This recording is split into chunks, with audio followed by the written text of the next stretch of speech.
يا مساء او صباح الخيرات من اي حته في الدنيا انتوا بتشوفوني فيها. رمضان جانا، كل سنه وانتوا طيبين يا رب، وبصحه وسعاده وسلامه وهنا ورضا وكل حاجه حلوه في الدنيا. طاقه رمضان بتيجي حلوه عليا جدا الحمد لله. بتيجي كده ببهجه بانرجي، يعني بشويه بقى كده طاقه ان انا بتاعتي، يعني بحس الشهر ده ليا فبتاعي، فانا مش هعمل حاجه لحد، انا هعمل حاجات لنفسي وبس. النهارده هكلمك عن ايه؟ هكلمك عن التوتر والعصبيه والضغط والانشطه ورمضان، وعايزه اخلص كل الحاجات اللي ورايا وعندي عزومه وحاجات كتير قوي بتبقى مطلوبه مننا في رمضان وبتبقي عايزه تعمليها في رمضان، بس الوقت ما بيكفيش. وبعدين بترجعي تقولي انا ما لحقتش اقيم الليل واعمل القيام زي ما المفروض يتعمل، انا ما لحقتش اختم القران، انا ما لحقتش، وترجعي تقولي ضاع مني رمضان وانا ما لحقتش اعمل حاجه. النهارده جايه عشان افكرك، واحاول اخلي الفيديو قصير قوي عشان يبقى في كده يعني في العظم. جايه عشان افكرك انه رمضان شهر واحد في السنه بس، ما بيتعوضش تاني، والله اعلم السنه الجايه هشوفكم على خير ولا يعني هكون عند رب كريم. فرمضان لازم تقتنصيه. يعني ايه لازم اقتنصه؟ يعني لازم اخد منه كل الاستفاده اللي انا نفسي فيها واللي انا محتاجاها، الحاجه اللي انا ما شبعتش منها قبل كده وكل سنه ما بشبعش منها، وكل سنه بقول انا ما لحقتش، انا ما عملتش، انا المره دي والسنه دي لازم اقف واقول السنه دي حد فاصل، السنه دي هيبقى بتاعي انا، السنه دي رمضان ليا انا، السنه دي هشبع منه. عارفه لما تشبعي من الشيء؟ انا السنه دي هشبع من رمضان، هاخد منه وهدي فيه الحاجات اللي انا كنت عايزه اعملها. فكل الحاجات اللي انا كنت مأجلاها من السنين اللي فاتت وبقول خلاص السنه اللي بعدها ممكن اعمله لما يجي، اصل انا ما لحقتش، اصل انا السنه دي هتبقى ضروريه بالنسبه لي واساسيه. وعشان تبقى ضروريه واساسيه بالنسبه لي الاحتياجات الروحانيه ليا او الحاجات اللي انا عايزه اعملها واللي انا نفسي فيها مع رمضان وما بلحقش اعملها كل سنه، لازم اقول لنفسي ستوب، لحظه وواقفه مع نفسي. ايه اللي انا عايزاه؟ ايه اللي بيفوتني؟ ايه الحاجات اللي لما بتضيع مني في رمضان برجع طول السنه اتحسر عليها؟ ايه الحاجات اللي حقيقي بتوجع فيا من جوه وببقى عماله اقول يا ريتني ما عملتش كذا عشان اعمل كذا؟ لو بتتكلم على انشطه اطفالك فطول السنه تقدري تعملي انشطه معاهم.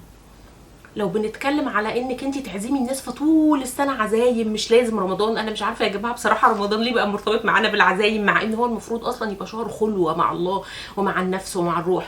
طبعا التراحم والبر والصله الارحام والكلام ده جميل جدا في رمضان وله مزايا حلوه وله كمان حسنات حلوه، بس المشكله ان هو بدا يتحول معانا لولائم وعزائم وسهرات، واليوم بيروح ما بين طبيخ، اليوم اللي قبله بيروح ما بين تحضير، اليوم نفسه بيروح ما بين طبيخ واولاد وحكاوي وسهر وحلويات، والقيام راح وكل حاجه راحت والعيال راحوا، كل حاجه راحت، هنقعد بس.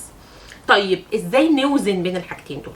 اول حاجه هقولها لك، اول تip هقولها لك هنا، انه انت لازم تحطي الاساسيات اللي بتشبعك من رمضان، تبقي عارفاها كويس قوي. ما ينفعش تبقى سايحه كده في دماغك، ما ينفعش تقولي ايه والله انا بحب قوي الروحانيات في رمضان. لا، هو الروحانيات في رمضان ده مصطلح واسع جدا.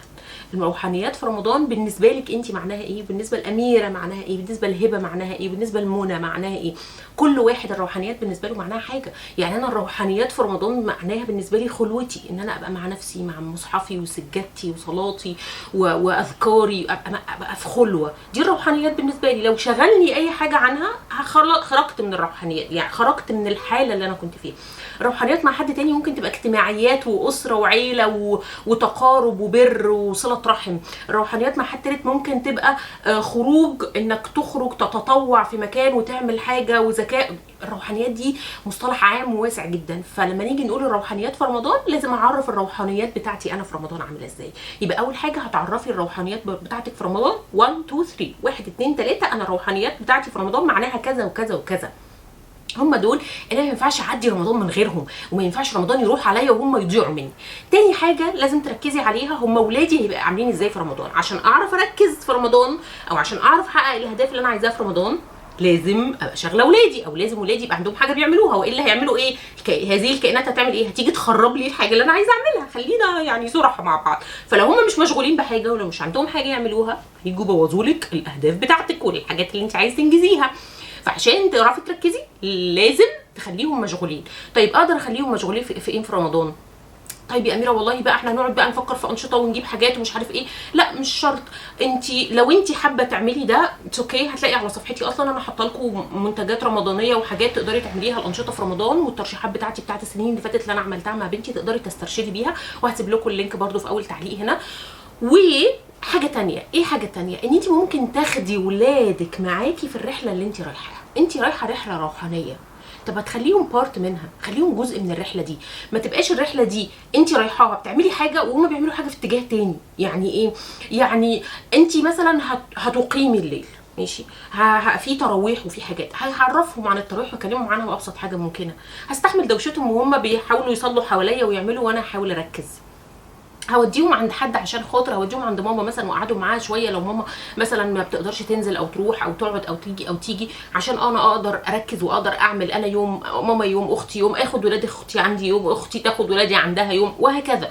هركز اني ادخلهم في جزء من اللي انا هعمله، ولكن مش هبقى بيرفكشن بقى واقول انا لازم 100% يبقى كله تمام.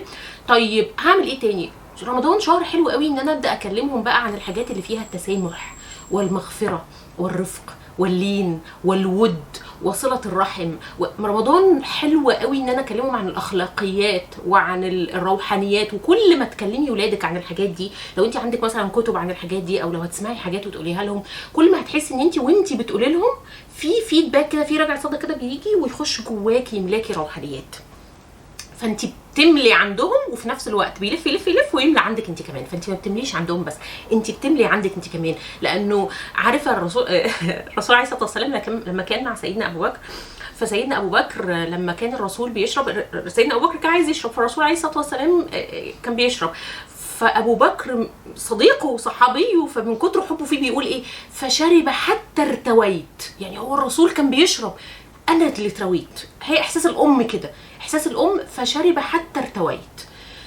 فطول ما انت بتدي لولادك انت اللي هترتوي، طول ما انت بتحطي في روحانياتهم هيرجع لك. بس لازم تعملي حسابك في حاجه، انت لو مركزه طول الوقت على انك تحطي في روحانياتهم عشان يرجع لك، لا، بيرجع لك بنسبه، يعني بيشبعك بنسبه بس مش بيشبعك بكل حاجه. يعني ما ينفعش اقول انا هركز على ولادي بس الشهر ده عشان انا اللي اشبع. يا ست الكل، هتخرجي من رمضان مش شبعانه. ده اول حاجه، لازم اخرج من رمضان شبعانه، انه ادي لنفسي الحاجات اللي انا محتاجه اشبع منها في رمضان، وروحانيات وابقى محدداها 1 2 3. تاني حاجه ان انا ادخل ولادي في الموضوع، ما يبقوش هم في ناحيه وانا في ناحيه تانية، عشان مثلا ما اضطرش مثلا ايه ابقى بذاكر معاهم ماث وعربي ومش عارف، ابقى بذاكر معاهم حاجات وانا اصلا دماغي مشغوله بحاجه تانية. يعني انا دماغي وروحي في حته تانية. فعشان اعمل بقى الخروجه دي، اروح كده واجي كده، اخرج بقى اكلمهم في الحاجات واذاكر معاهم واعمل وارجع ادخل صعبه قوي. فحاولي تقلليها على القدر المستطاع عشان تبقي في الحاله الروحانيه اللي انت محتاجاها.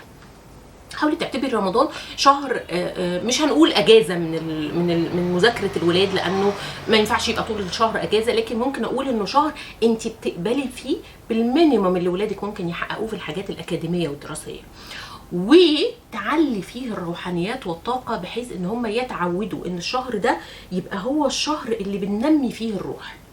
طيب تالت حاجه عايزه اقولها لك هنا، انه دايما في الاسئله في الجلسات الكوتشنج او في الكورسات اللي الامهات بتحضرها معايا، السؤال اللي بيتكرر بشكل كبير جدا: اشحن ازاي يا اميره؟ انا مستنزفه ومستهلكه وعايزه اشحن. يا ست الكل، رمضان جه، يا ست الستات، رمضان جه. يعني الشحن، الطاقه، الروحانيات، كل الحاجات اللي هنا اللي واجعه، كل الحاجات اللي بتألم، كل الحاجات اللي طابقه على نفسك، كل الحمول التقيله اللي على الكتاف، ارمي كله. ده رب الكبير قوي، ارمي كله على ربنا، حطي كله عليه، سجادتك ومصحفك، وارمي، فرغي، عيطي. انا محتاجه اميره كوتش او محتاجه حد اتكلم معاه، ربنا موجود. سجادتك ده انت في روحانيات، صلاتك، دموعك بالليل، ذكرك وعبادتك، الاكل اللي بتعمليه عشان تفطريهم، سبحي وانت بتعمليه. رمضان جه، فانت عندك مصدر للشحن. خدي من السورس بقى، من المصدر، من الله سبحانه وتعالى. عندك مصدر للشحن جبار وغير طبيعي ويكفيكي، صدقيني. يعني الحمد لله عن تجربه، يكفيكي طول السنه. يعني لو استفدتي بيه حقيقي هتفضلي طول السنه يعني مش هقولك ان انت بقى ريلاكسد وهاديه وكول، لا، بس هتبقي متوازنه، هيبقى عندك اتزان، حاله من حالات الاتزان. وكأن ربنا سبحانه وتعالى بيقول لنا طول السنه اجروا وانشغلوا واعملوا، وبعدين استنوا رمضان داخل، اهدوا شويه، ركزوا شويه، نظفوا ده شويه، فضوا بطونكم شويه عشان عقلكم وروحكم يتواصلوا، وبعدين عشان تقدروا توازنوا كل الحاجات اللي كانت ضغطاكم وكبت عليكم وعامليكم، وبعدين فضيتوا هديتوا اعملوا كملوا جري للسنه اللي بعدها، بعدين رمضان جه يجي نقف وهكذا. فرمضان ده الفرصه اللي ما ينفعش نضيعها، رمضان ده الفرصه اللي لازم تقتنصيها انت وولادك. وعشان الام تخلي ولادها يتعلموا عبادات عن رمضان، ودي اكتر حاجه من الحاجات الكتير قوي، او من اكتر الحاجات اللي بتتسال لي، انه اقول ايه 1 2 3 لاولادي؟ ما تقوليش، اعملي، خلي رمضان مختلف، فاولادك هيشوفوه مختلف، فهيبقى عندهم مختلف. بس ما تقعديش تقولي يا حبيبي احنا في رمضان يا بابا، قوم صلي يا حبيبي القيام واصلي لك ركعتين، يا حبيبتي امسكي لك مصحف، يا ماما بطلي بقى فرجه على التلفزيون ده شهر الصيام. ما تقوليش.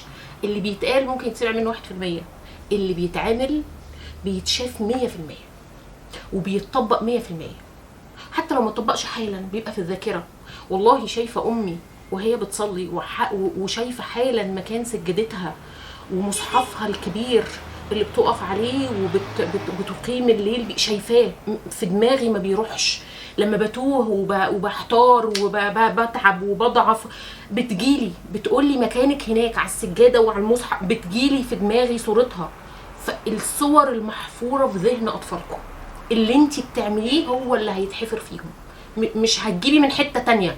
ما تحاوليه مهما جبتي بقى انشطه غاليه، ومهما قلتي، ومهما جبتي مدرسين مش عارف ايه، ومهما اللي بتعمليه هو اللي هيثبت.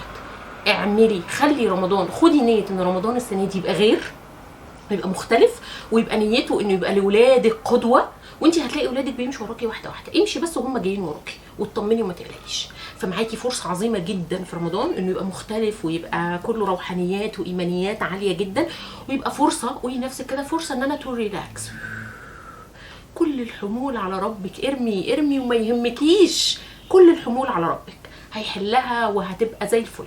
بس انتي من هنا امني قوي، من هنا صدقي قوي، من هنا اتنفسي قوي، خدي برهه من الزمن، يعني خدي لحظه وقفه، خدي استراحه محارب كده في رمضان، وعشان تقدري تشحني وتكملي بطاقه عاليه، ويبقى اولادك عندهم روحانيات، تبقي بالنسبه لك قدوه ليهم، وتقدري تعملي الصوره. خلي في دماغك دايما الصوره اللي ولادك هيفتكروكي بيها بعد ما يكبروا والزمن يضغط عليهم والدنيا تيجي بيهم، هيفتكروا هي ماما لما كانت بتضغط وتتعصب وتتضايق كانت بتعمل ايه، كانت بتغضب وبتزعق وبتصوت وبتعمل، ولا بتجري على سجادتها ومصحفها وتقول يا رب. في اللحظه دي ولادك هيعملوا اللي انت كنتي بتعمليه، مش اللي انت طول عمرك فضلتي تقوليه لهم. مهما قعدتي تقولي يا حبايبي بالراحه، يا حبايبي الضغوط مش عارف ايه، بنتعامل مع الحاجه بتوازن، هم هيفتكروا اللي انت كنتي بتعمليه، هيفتكري وقفتك ودموعك ورجائك ودعائك وراحتك النفسيه بعد ما بتخرجي من الصلاه، والحضن اللي بتاخديه بعد الصلاه. بتبقى فيه عندنا براح روحاني كده، بناخد ولادنا في حضن بتحسي انه منتهى الامان. الحضن ده بيتحس قوي، والطفل بيبقى عارف انه مختلف عن كل الاحضان اللي خدها، فبيسترجعه وبيشوف الصوره وبيرجع تاني لطريقه الصح. فخديه بالنيه دي، خديه بالنيه ان انا هعمل لاولادي الذكرى اللي تخليهم لما الدنيا تتوههم يرجعوا تاني. وكل سنه وانت طيبه، رمضان كريم علينا وعليكم يا رب.